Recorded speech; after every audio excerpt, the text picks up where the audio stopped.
Nah,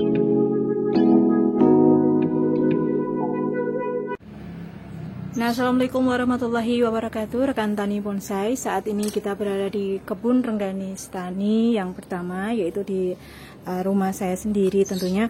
Jadi bahan ini beberapa waktu lalu pernah kita ambil untuk videonya dan kita sempat bertanya-tanya kepada Mas Blekuk Bonsai.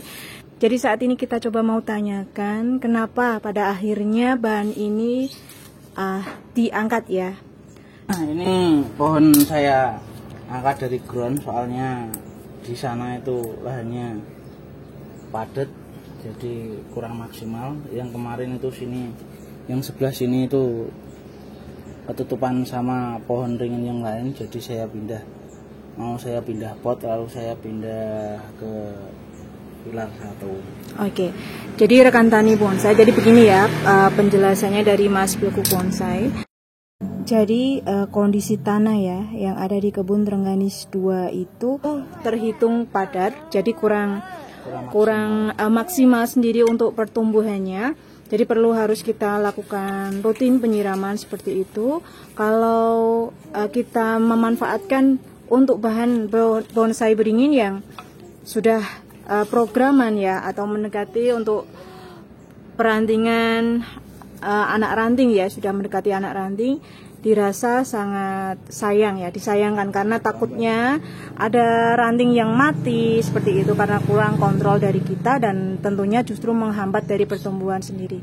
Nah, seperti ini dari Mas Blekuk tadi menjelaskan karena kemarin keteduhan dengan bahan bonsai yang lainnya atau beringin lainnya yang saat itu kita ground di sebelahnya ya Mas.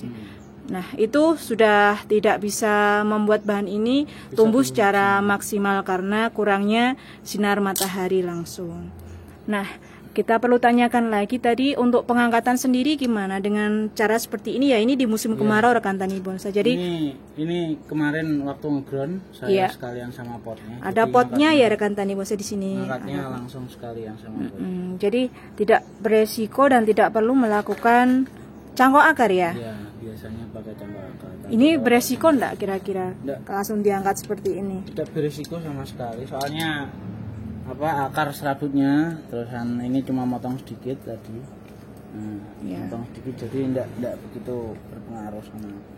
Dibilang sehat, bahan ini sehat banget. Sehat sekali. Oke. Nah, ini pengangkatan tadi ya sekitar 1 jam yang lalu dan kita mau melakukan repotting. Dan langsung saja kita lihat bagaimana repotting bahan ini dengan menggunakan pot baru ya, baru yang lebih panjang, lebih dalam. Lebih dalam, oke.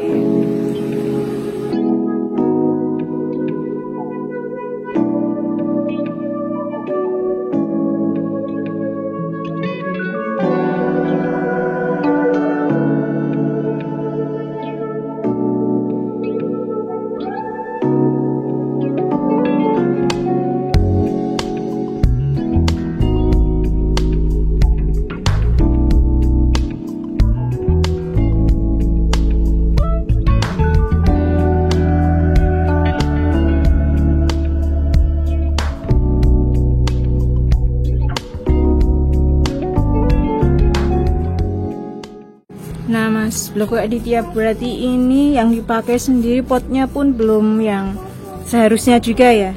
Masih program pembesaran, masih lama. Ya, jadi memang disengaja rekan tani bonsai kita menggunakan pot yang tinggi ya, masih belum pot CPR karena untuk mengejar dari pertumbuhan dan besarnya ukuran perantingan, jadi ya biar seimbang begitu ya mungkin. Jadi di sebelah sini nanti masih dilakukan sambung susu lagi.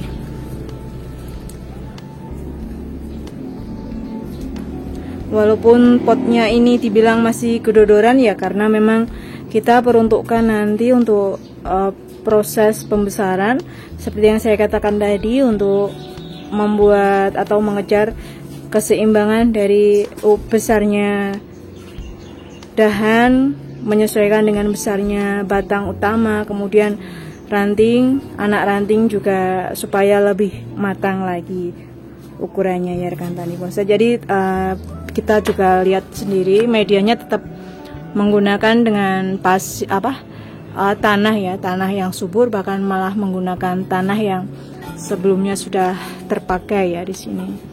Jadi yang sebenarnya kita bahas di video yang sebelumnya juga, sebelah sini pernah dilakukan program gabung atau penggabungan susu ya. Jadi penggunaan ini bibit yang baru. Jadi sekalian ini kita lihat Mas Blekuk Bonsai melakukan sambung ya. Maksud saya sambung susu ya. Seperti gabung batang namun menggunakan bibit yang lain ya, tentunya bibit yang sudah subur. Kita bisa lihat di sini proses bagaimana dari Mas Blekuk Bonsai coba melakukan sambung susu. Jadi di sini bibitnya nanti masih di dalam polybag ya, jadi tidak mengganggu sama sekali pertumbuhan dari bibit ini sendiri. Hanya saja dia dicoba untuk menempel pada bahan bonsai yang sudah kita program beberapa tahun ya, sekitar 2 tahun ya Mas Blekuk. Fungsinya ini adalah untuk membuat akar gerakan baru ya, karena kesannya itu bolong kalau kita tidak memberi tambahan akar di sebelah sini. Nah, seperti ini paling tidak nanti kita bisa mengatur kembali ya. Jadi kesannya akar sebelah sebelah depan ini tidak bolong dan lebih teratur lagi. Yang perlu saya tanyakan Mas Blekuk, itu untuk bibitnya perlu disayat atau tidak perlu? Sebenarnya perlu, tapi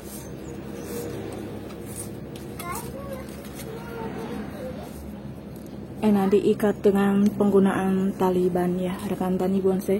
Ini Mas Blekuk kenapa tidak menggunakan kawat seperti rekan tani bonsai lainnya? Soalnya kalau pakai kawat itu nanti setelah dia pohon yang yang susunya, yang bukan induknya mekar, nanti itu ada bekas keratannya. Oh, jadi kurang sempurna, kurang bagus kalau menurut saya. Yep. Kayak mengulang lagi ya nanti kita. Nanti programnya main ganti menyembuhkan lukanya gitu, jadi malah lebih lama. Jadi kalau menggunakan karet ban ini dia elastis kenceng juga pasti untuk pengikatnya ya. Kira-kira untuk sambung sendiri berapa bulan sampai bisa dikatakan sudah sempurna nempel gitu? Ya nanti tergantung pertumbuhan kesuburannya ini. Kalau dia subur ya cepat, kalau kurang subur ya agak lama. Mungkin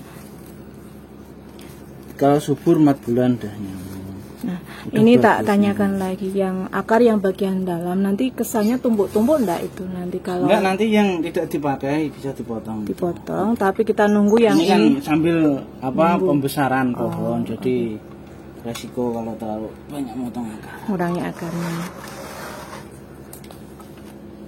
Nah, ini jadi sambil kita angkat, kita bawa di kebun Rengganistani yang pertama, paling tidak ini terkontrol ya dari pertumbuhannya sendiri. Kemudian yang sambung susu ini, karena dulu ini sudah pernah kita sambung selama 2 kali namun gagal karena menggunakan campukan baru juga, terus tidak terkontrol dengan penyiraman yang rutin seperti itu.